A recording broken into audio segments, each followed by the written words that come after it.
Okay, so hello students. So till now we were discussing Gaussian integrals and we saw one dimensional, two dimensional and three dimensional Gaussian integral. So today we will see for Stirling formula. This is an approximate formula for a factorial, large value factorial, and here you will see an application of Gaussian integral. So if you have not watched the Gaussian integral derivations or the formula, you please watch the previous video. I will put the link here in the description. Okay, if you are calculating the factorial of a large number, it becomes very heavier to compute with the machine, because if you are calculating for a large number, you are going to multiply many times. So here Stirling's gave a very good approximate formula and that works very well. Fine. So we will look for it, how we will derive, we will see it. Let me first tell you what is n factorial. So suppose n is a some number, integer number, and you want to calculate its factorial. Okay. So what will be the value of this? So this value will be n times n minus 1 times so on up to 3, 2, 1. So this is actually n factorial. And if this n is very large, so one crude approximation we can say, let us first take the logarithmic of this n factorial. So you take the logarithm of n factorial, this will become log n minus 1 so on 3, 2, 1, correct, and use the logarithmic property. This will become summation over ln k from 1 to n, correct. So here we are going to take a very bad approximation, and that is called nothing but here we will say if n is very large, we will take approximation that this sum is over a continuous values. So we will say from 0 to n ln k ln n factorial dk. So we took this approximation. So we will see like this, correct. So you can calculate the value of this. You will find that its value comes out to be, its value is n log n by e. Or you want to say what is n factorial? Then n factorial is approximated by n to the power n e to the power minus n. So this comes from where? From this steps, correct. So this is very bad approximation, since we have taken here in this step that in this steps what we have taken that this sum is over all the continuous values, but it is not that case. Okay. So this formula for the n factorial is not very good approximation. So we will look for a good approximation, and that is actually the Stirling formula. So I will tell you here one integration, and that integration is 0 to infinity t to the power n e to the power minus t dt. So if I say calculate its value for n equals to 1, so e to the power t dt 0 to infinity. So if you calculate this value will comes out to be 1, 0 to infinity t square e to the power minus t dt. If you calculate this value comes out to be 2, so and so on. So here the value of this you will get, generalize it, you can generalize the value of this to be n factorial, because if you see here you calculate the value of n equals to 3, this is for n equals to 2. If you calculate for n equals to 3, t to the power t e to the power minus t dt, it comes out to be 6.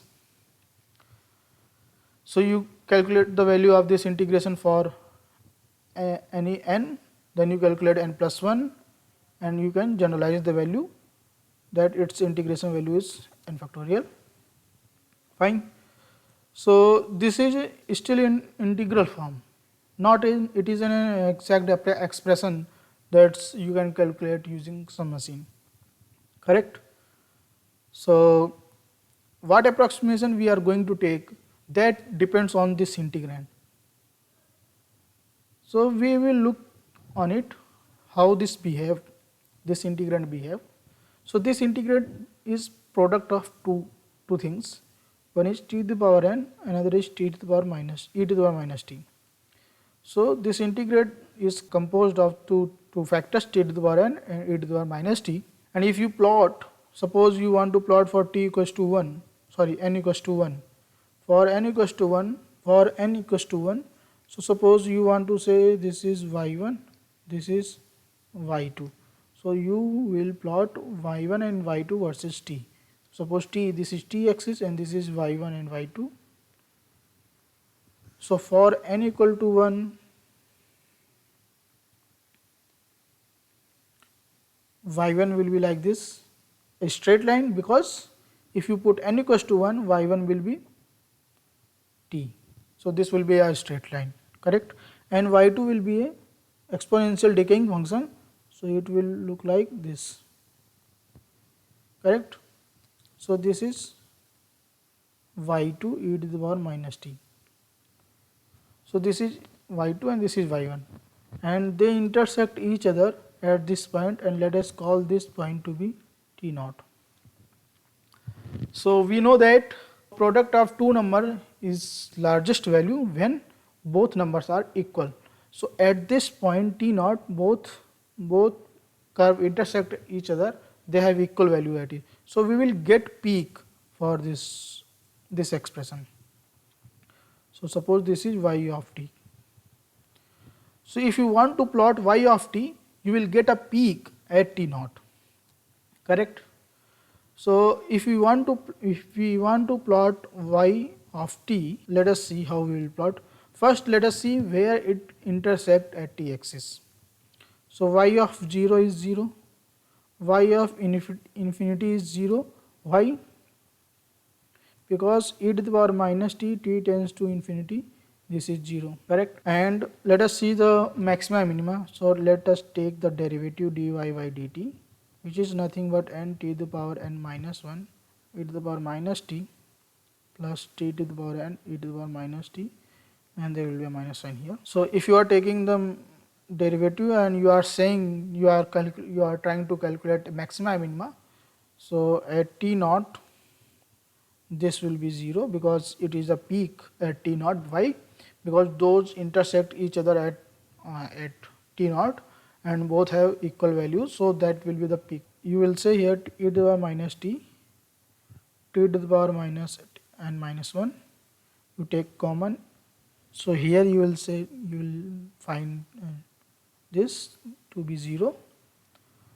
So this is 0 when t is infinity, this is 0 when t is 0, but t naught is not equal to 0. Okay. So what we get, t equals to 1. So at t equals to 1, t becomes equal to 1, we get the peak of this function. This function gives us peak at t equals to n. And it is 0 at t equal to 0, tends to 0 when t is infinity, t tends to infinity. So let us also calculate the slope at t equals to 0, because it is becoming 0 at t is equals to 0. So let us calculate its slope at, so dy by dt is nothing but e to the power minus t to the power n minus 1 and minus t. If you put t equals to 0 here, what you will get? So if you put t equals to 0 here, you will get 0, correct? And if you put slope, you want to calculate at t equals t tends to infinity, so this will again become 0. So the profile of the function y of t, which is t to the power n e to the power minus t, it look like something. So this is y of t and this is t. So this becomes 0 at y equals t equals to 0, this is t equals to 0, this is t equals to n, and this is t infinity, correct? So it will give us peak here at this point.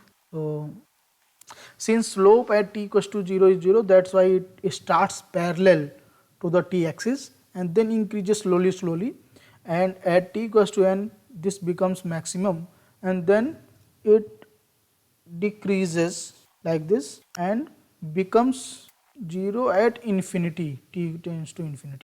When t tends to infinity, this becomes parallel to the t axis. So the profile of y, this x graph look like this. So this is for n equals to 1. Similarly, if you calculate, if you want to see the profile of this function for n equals to 2, you will see that this peak will get increased. If you calculate profile of this function for large value of n, this curve will become like a bell shaped curve.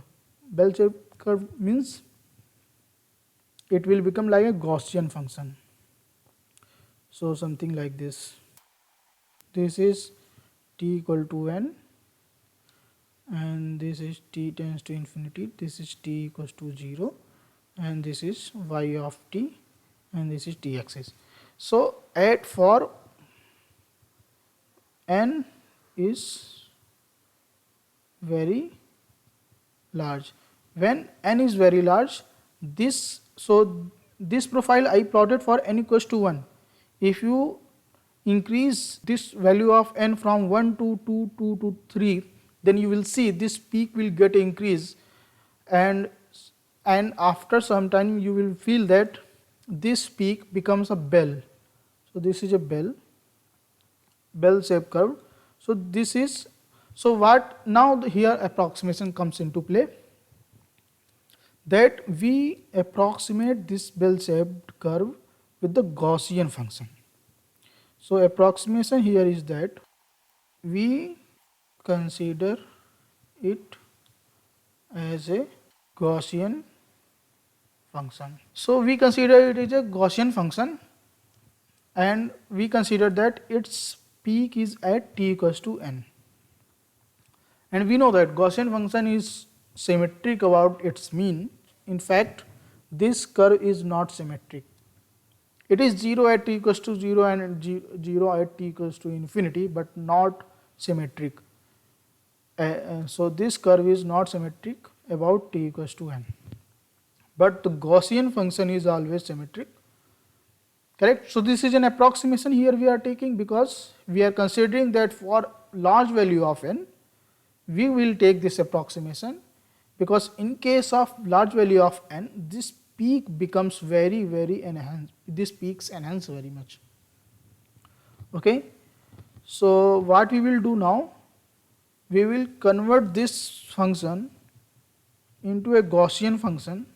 So y of t is equals to t to the power n e to the power minus t. Okay. So we will try to write this function in like this, minus f of t, because you saw in previous videos that Gaussian function look like this. Correct? So in minus some variable square. So we will manipulate this this term in terms of this Gaussian term. So what we can do is that we will manipulate this term first, t to the power n. So this term we will write it like this, e to the power ln t to the power n. So this is nothing but t to the power n. If you want to see how whether it is a t to the power n or not, let us look. So and this is e to the power minus t.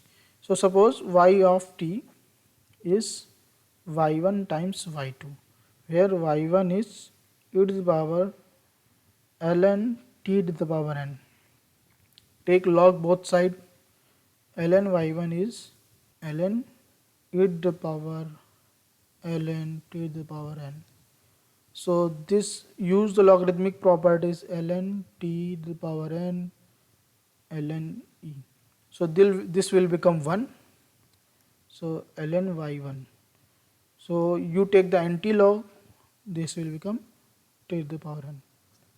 Correct? So I think up to now it is you understood. So let us proceed further. So I will erase this. So we will write it like this: e to the power n ln t e to the power minus t, which is nothing but e to the power n ln t minus t. Correct? So this is our integrand. So if you compare with this, our f of t is nothing but t to the power t minus n ln t. Fine. When we write a Gaussian term, we have exponential power of some variable square. We will expand this function about t equals to n. Why? Because both peaks, actual peak which is not symmetric and this Gaussian peak, both are about the t to the power n. Both gives the peak about t to the power n. And one thing that we are doing this integration. So the integration is nothing but the area under the curve. Correct? So if this is peak for n equals to 1, if you consider you increase the value of n, you are just going to calculate this area. Okay, and here you will do the integration, you are just going to calculate this area. So these two areas, so in a good approximation, what we are going to take is that we are going to take that approximation that the area nearby this peak is equal in both cases, whether it is Gaussian or this actual figure. Correct?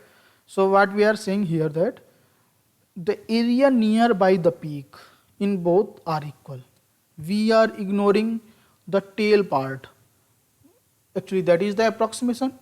So what we are going to do, we are going to do a Taylor expansion of this f of t about t equals to n, because at t equals to n this function becomes maximum, and we will do the integration about, so we will do actually the integration from minus infinity to plus infinity, but the peak is so large, that's why we are saying that we will ignore the tail part and we will consider that that area is equal to the both integral. So here f of t can be written t to the power t equal to n, since we are doing the Taylor expansion, plus f prime t at t equals to n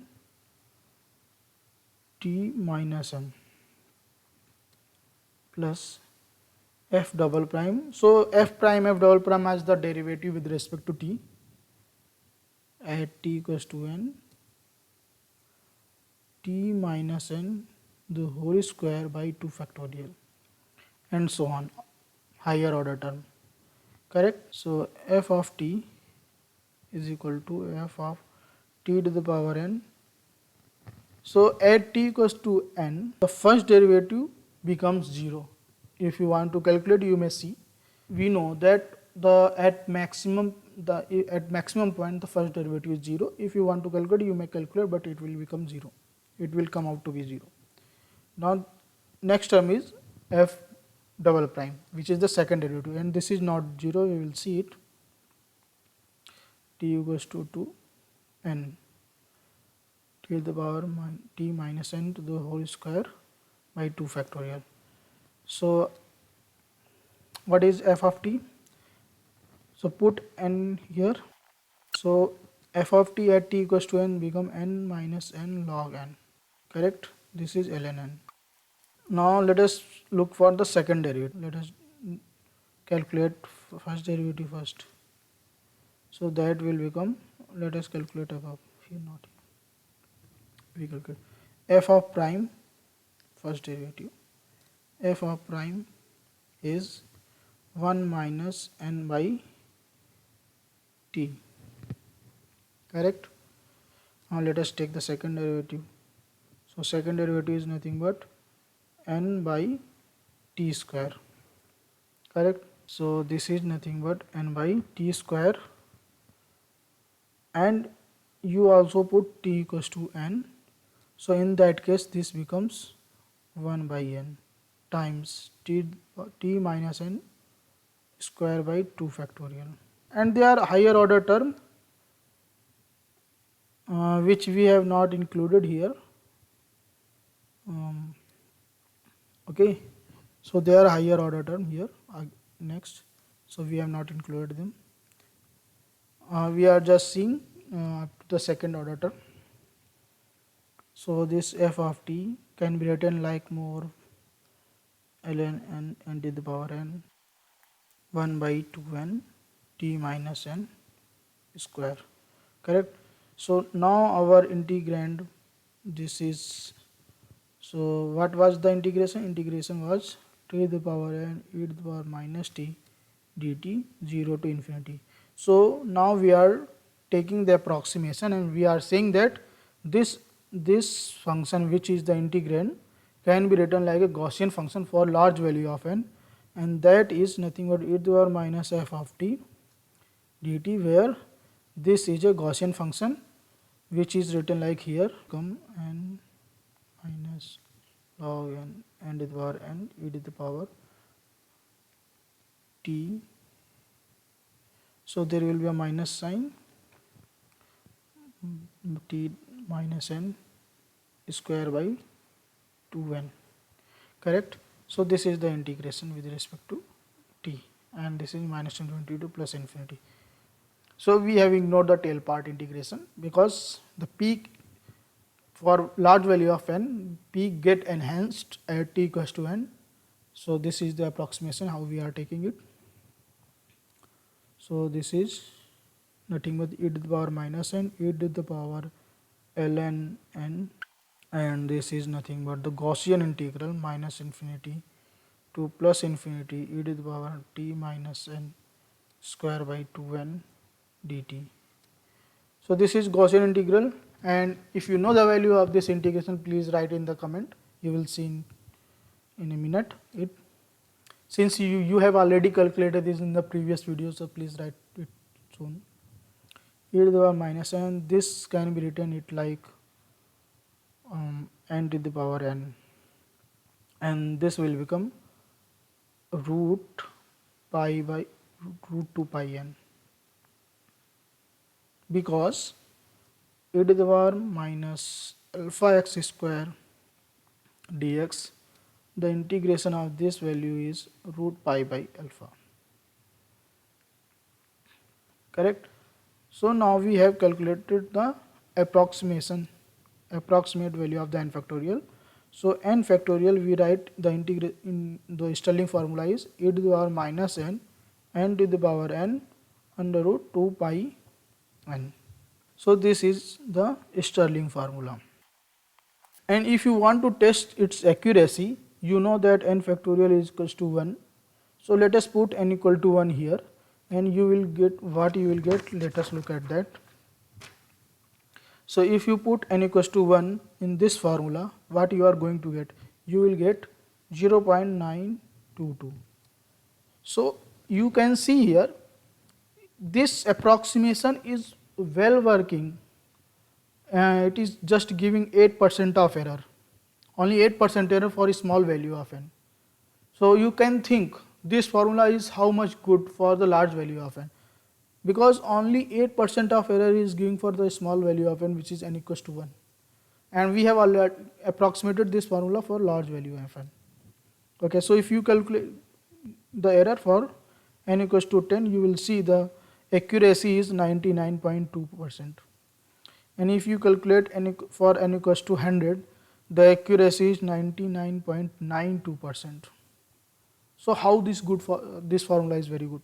Now we have calculated this Stirling formula, but in your statistical mechanics course in your graduation or master, you have not seen this formula in this form. How you have seen? So you have seen this Stirling formula in this form. You take the logarithm of this expression, and it becomes minus n plus n log n plus 1 by 2 ln 2 pi n. So this formula you have seen your statistical mechanics course for the factorial of n, large value of factorial n, correct. So if you want to know what is the exact expression for the factorial of n, and that is also available. So what you have to do is that the Taylor expression which I did for the second order term, you can continue to up to in finite order. So you will find a asymptotic series, and that series I am writing here.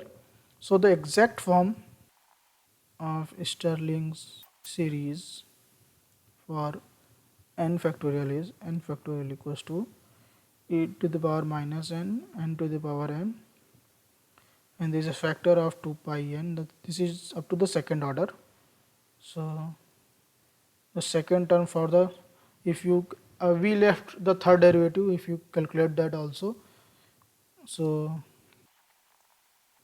this is the actual the exact formula for the Stirling series, and this series is not convergent series, this is the asymptotic series. So I hope you can find what is the difference between asymptotic series and the convergent series.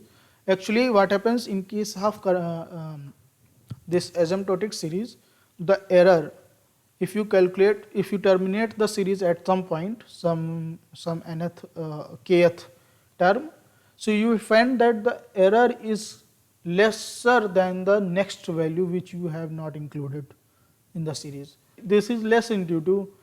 If you add that term also, it will be over approximated value, correct? So that happens because of the two number here. One number is this 112 288, and another number is this n square. So there is a competition between two numbers.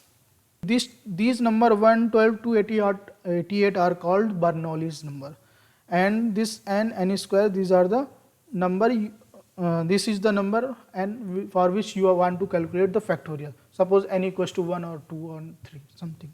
Okay, so for a fixed value of n, you have to look for at which term you have to terminate this series. So I leave it for you to check it, that for which n equals to 1 at which point, at which stage you should terminate this series, or n equals to 2, or so I leave it for your exercise. Okay, so this is all. So from next video you will see Dirichlet integral. Okay, so I hope that this you understood that how this formula works very well. This is Stirling approximation, how this is accurate for lower value of n also. It is giving only 8% of error for n equals to 1, and it is very accurate for n equals to 100. Okay, so thank you very much. Bye bye.